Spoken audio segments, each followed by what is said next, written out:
It's Saturday, June 8th, 2024. A lot to talk about today. Hope everybody's having a good weekend. Beautiful day today, absolutely stunning. Blue skies, the birds are out, fairways look nice, people are at the pool, people enjoying life. Most people are completely comatose to what's happening in the real world. I'm glad you're tuning in today. Please make sure to like, share, subscribe, keep sharing these videos. I'm going to get right into it today. The first one coming from the Daily Mail. U.S. retail bloodbath continues as store closures hit 2,600 so far this year, and it gives the full list. We won't go over that, but some of the big names: Walmart, Macy's, Walgreens, Foot Locker, 7-Eleven, the list goes on. These are all stores that are closing. And you've got to ask yourself that if you're not living in a bubble, if you're not a zombie, if you're not comatose, if the economy is heading in the right direction, how come we're seeing so many stores closing, so many restaurants closing? We're looking at, according to this article, in 2024, by the end of this year, 7,800 stores, retailers will have closed, shuttered their doors for good. That does not include all the restaurants. Of course, crime is playing a big role here, and the economy is playing a big role. And as the economy gets worse, what gets worse? Crime is going to get worse. It's really an unbelievable sight when you look at all the vacancies. I go through Riverside County, San Bernardino, Orange County. You see all these vacancies. So many people on other channels, so many people in the comments talking about the vacancies. Look at San Francisco, Los Angeles. The amount of vacancies is absolutely, it's shocking. It is absolutely shocking. And on top of it, in the past 6 weeks, we had 79 bank branches closed. So there's 79 more vacancies right there. HousingWire.com, 86% of consumers say it's a bad time to buy a house. What do you think? This is according to Fannie Mae. Fannie Mae said that this is the data that they've got. 86% of consumers say it's a bad time to buy a house, according to Fannie Mae. Buyers cannot buy right now because of inflation, because of mortgage rates, job losses, income. And the ones that can, many of them are backing off, saying, hey, you know what? Prices are too high. Let's just sit back, wait a while, and see what happens. And this is going to be very, very negative for the real estate market. What do you think? Let me ask all of you. I love the comments. Is this a good time to buy a house? Is this a bad time to buy a house? Me personally, this would be one of the worst times, if not the worst time in history to buy a home. I think that this bubble is so big, so out of control, and we're going to see something happen here, because you cannot have sales continue to collapse like they are. People go, well, prices are going up. Well, that's wonderful. Prices can go up to whatever they want to go to, but nobody's buying. And when you look at, the Vanguards and the BlackRocks who have been buying, who have also slowed down, you take out some of the institutional money here. Retail buyers are not buying. I mean, how bad would this real estate market be right now if you didn't have the institutional money in it, which should not be in it, period. I think it should be completely banned. I think it should be against the law, illegal for institutional money to come in and be buying residential housing, my opinion. You can give me your thoughts on that too if you like. Here's one from The Hedge today. Shock decline in credit card debt is the first since the health crisis as card APRs hit a new all-time high. Credit card debt right now at an all-time high. What's at an all-time low? Your savings rate. People are saving a lot less money while they're using credit cards to pay for essentials, using credit cards to survive at all-time highs. We're at about 22% on the average APR right now. And here's another thing too. In the article it says, we have an election on the horizon. Are banks holding off? Are they ignoring soaring delinquencies and charge-off rates right now? What do you think? We're seeing a lot of people delinquent on credit cards, on auto payments, and a multitude of other things. And it just doesn't seem to be very, very big news right now. Maybe at the end of November, maybe next year, this will become big news, like when we begin to get the real unemployment numbers, the real jobless claim numbers, maybe real inflation numbers. Maybe this is when the banks will stop ignoring all of this. I don't know. Let me know what you think about this. In April, total consumer credit rose by $6.4 billion, far below the median estimate of $10 billion. But more notably, the March number was revised from $6.3 billion to a negative $1.1 billion, the biggest drop since late August. Credit card debt in April was a complete shocker, coming in at a negative $0.5 billion as it followed last month's puny $1.7 billion first negative number since the health crisis. Very interesting. What does that mean? Well, it means that people are maxed out. It means that they don't have any more credit cards. They're maxed out. They're hitting a wall. And so this is another big concern that I have, is when people are maxed out, when they don't have access to their credit cards at 22, 25, 30%, where do they go from here? Many people are in big trouble, and now the money's run out. The plastics run out. They have no savings. They have no retirement. Some people have already lost their jobs, and they've been relying solely on credit cards. And when that runs out, these people are in big trouble. We got big trouble, ladies and gentlemen. I look out here and people are playing golf and people are at the pool and everything's fine. But, underneath all of this, a majority of this country is in very, very big trouble. The people come out here and, rent the Airbnbs and the VRBOs. How many of them can even afford this? I really wonder how many people just slap this on a credit card and just say, well, worry about it later.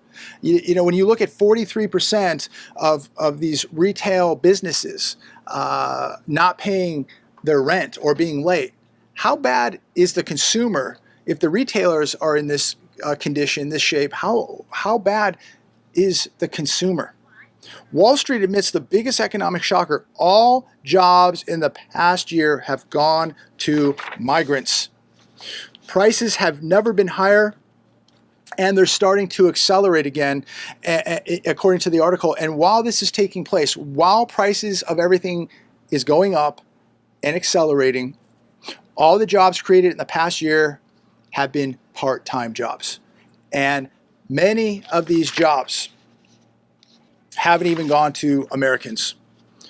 According to this article, this is from The Hedge, there's been zero job growth for native-born Americans since 2018. All the jobs have gone to the so-called newcomers, the migrants. Since 2019, native-born Americans, U.S. workers, have lost 1.4 million jobs, while foreign-born workers have gained 3 million jobs. What do you think about this article? What do you think about this data right here? And what about the job numbers that we got yesterday? Is this a complete joke? I mean, this is unbelievable. Excuse me, it was Thursday, I believe. The numbers are a complete joke, a scam. Anybody that believes these numbers. But again, this is the data that the Fed is going to go off of, and this is what they're going to use to justify no rate cut. They're going to say, hey, wages are going up. The job market is extremely hot. We're looking at all-time highs on Wall Street. Why in the world would they cut? Yes, it's all manipulated. It's all artificial. But this is the excuse they're going to use to not cut rates, to keep rates higher for longer. Here's another one from The Hedge. South Korea has gold bar vending machines and they are selling out. So first we reported that Costco selling out of gold bars and silver bars. Now South Korea vending machines selling out.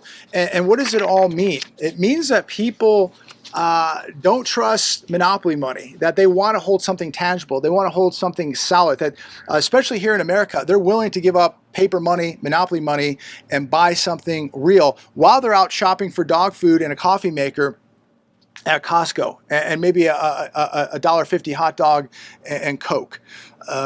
So, people will comment and say, oh, I'm telling people to buy gold and silver when everybody's broke. Well, not everybody is broke. There are still people working. There are still people that are making money. There are still people that didn't waste all their money. There's still people doing okay. And there's still people making sacrifices.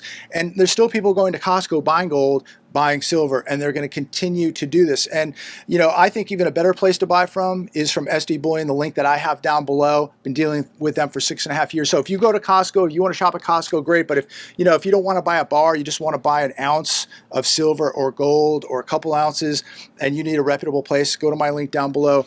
SD Bullion. They've been a fantastic company, and they're very awake and aware of what's taking place right now with the U.S. economy and global events. So a great company. If you need to buy some gold or silver with the pullback now, this dip that we've had, it might be a good time to buy a little bit. But that's up to you. You can buy whatever you want to buy. You're all adults. You can buy baseball cards, and you can buy stocks, you can buy bonds, you can buy cryptos. There's a lot of things out there. Do what your heart desires.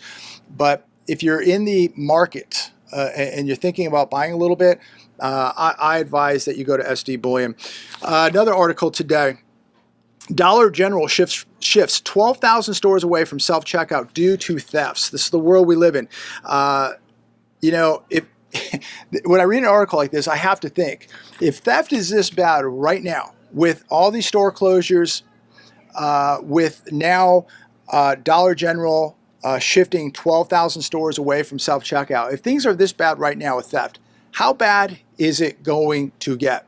How bad is it going to get? Imagine what is coming, ladies and gentlemen. This is why I've been making these videos for, 7 years, 8 years, telling people to prepare, because it just seems like it just gets worse and worse and worse. And the news continues to get worse. Just look at where we're at from 5 years ago, 4 years ago, 2 years ago, a year ago. It just continues to get worse. The debts get bigger, the deficits get bigger, more people going deeper into debt, the country goes deeper into debt. Now we've got wars flaring up all over the world, and probably more wars coming. And heaven forbid anything happens right here on American soil. But self-checkout is an invitation, in my opinion, to theft. The economy is collapsing. You're going to see more theft. But now Dollar General shifts away from it. And of course, we're seeing some of the Walmarts do the same thing. And look, at the end of the day, I don't want to do self-checkout. Maybe you love it. Maybe you like it. I really don't. I want to deal with a human being. And this was just another way to get rid of jobs, bring in AI and get rid of jobs. So I don't support it one bit. Maybe you do. Maybe you like it. Hey, that's up to you. It's a somewhat of a free country. I'm going to finish with this last one. If you didn't see yesterday's video, please check it out. I know that, when we talk about reality and we talk about crime, we talk about what's really happening, it scares a lot of people. People would more likely focus on, what's happening economically and what's happening with business, because when you talk about what's happening socially, crime, the violence, the chaos, it really scares people. But ladies and gentlemen, you better face the boogeyman right now. You better face your fears right now, because you're not going to avoid it. Things are going to get much worse, not just economically, socially. You're going to see crime continue. I mean, crime is surging right now. I cannot believe the crime now that's happening out here in the beautiful desert. We've always had crime, but it just is getting worse and worse and worse. And so you can live in a gated community, you can live in $1 million house at the beach. It doesn't matter. You're not immune. In fact, the nicer area, the nicer car, the nicer jewelry, you're going to be more of a target. So you better be prepared for this stuff. This article, and Lionel brought it up yesterday. If you did not check out yesterday's video, it's more on the spiritual side, more on what's happening socially. Check it out. But he talked about this incident that happened in Cleveland, Ohio on Wednesday with this 3-year-old kid who lost his life to a psychopath at a grocery store. Again, this is such a reminder that we've got to be so careful. So just to get everybody up to speed here, give you a quick update. Lady was at the grocery store with her 3-year-old boy. He was in the shopping cart having a great time. She's buying groceries. She checks out. She's walking out. They have this on a surveillance camera. I watched this morning. I did not see this until this morning. I'm glad Lionel brought it up, because it is a reminder, just a reinforcement why you better be aware of everything in front of you, next to you, behind you, and you better be prepared to deal with some crazy people. You better be ready to deal with some evil people, demonic people. This lady, unfortunately, was not, could not, I mean, it's just, shocking watching this video this morning. It literally almost brought a tear to my eye watching this. But this lady's coming out of the grocery store with her son. The son's playing in the cart, having a good time. And this lady with a blade in her hand has been following her, follows her right out the door, follows her right to her car, and stabs the mother and then stabs the little boy. And it is just very, very hard to watch. Could it have been prevented? Maybe. I mean, you know, you can't blame anybody for this.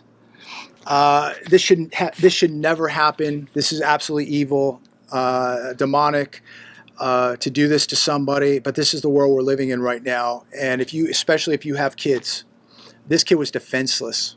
Defenseless. He did lose his life. I believe the mother is going to survive. I mean, the police, the EMS that was there, the response was amazing.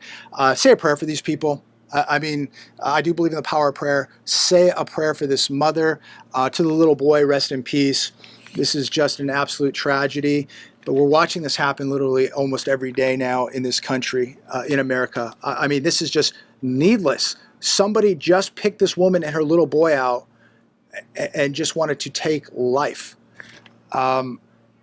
Again, be aware. I can't blame this lady for anything. She went to the grocery store, and most people would say, who would have ever thought like something like this could have ever happened just at the grocery store with your little boy? It can happen, and we need to be aware of that, and we need to face the truth, and we need to face the evil. I work on my security. If you're going out and you have the ability to carry tools, if you have the legal ability, capacity, make sure you're doing it. Make sure you're proficient. Make sure you have something to defend yourself with, a blade, pepper spray, whatever. Have something so that you at least have a fighting chance. This lady had no chance whatsoever. No chance whatsoever. And the little boy had no chance whatsoever.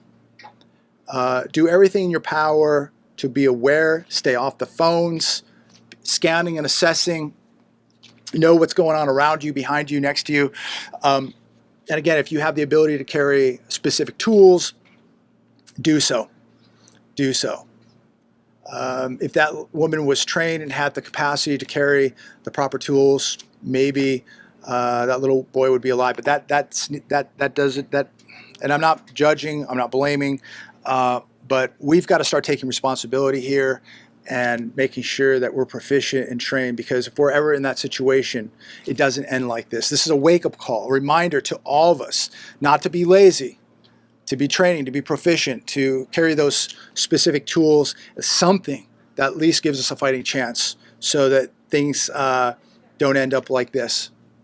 My heart goes out to this family. To the little boy, rest in peace. To the mother, prayers to the entire family. All of you, please say a little prayer this evening for this family. This is an innocent woman. That the little child was completely innocent. Should have never happened. Should have never been allowed to happen. But maybe, you know what? Here's another thing too. Maybe if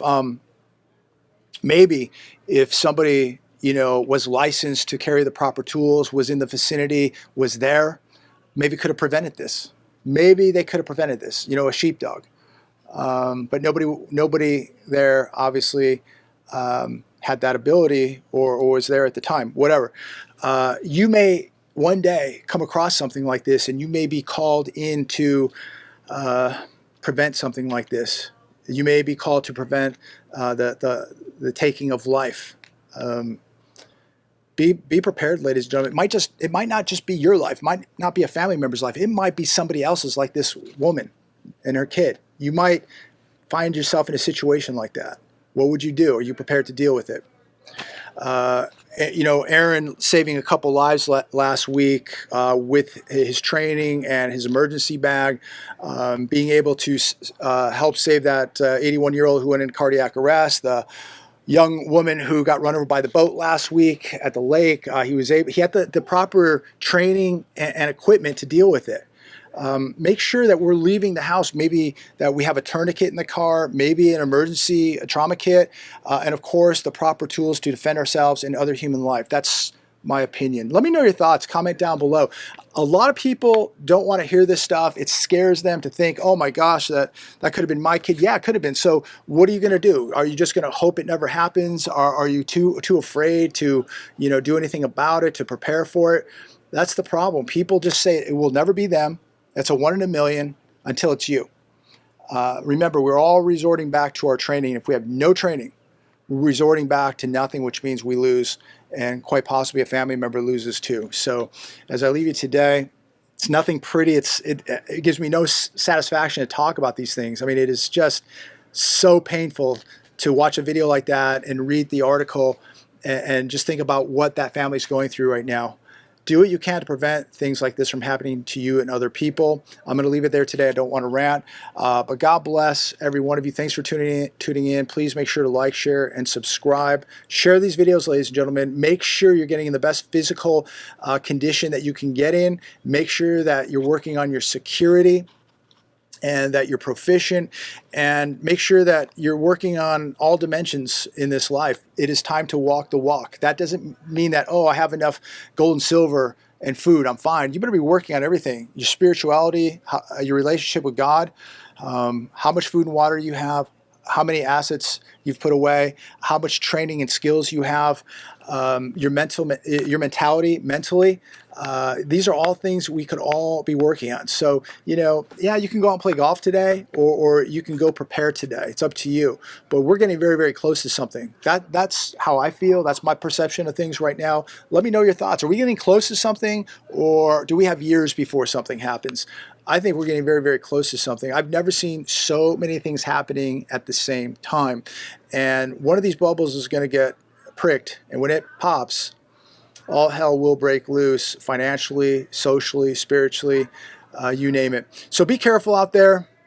Have balance in your life. Enjoy your family. Don't live in fear. I certainly don't. That's why I train. That's why I'm getting in shape. That's why I work on my defensive skills. That's why I get to the range. I cover all bases.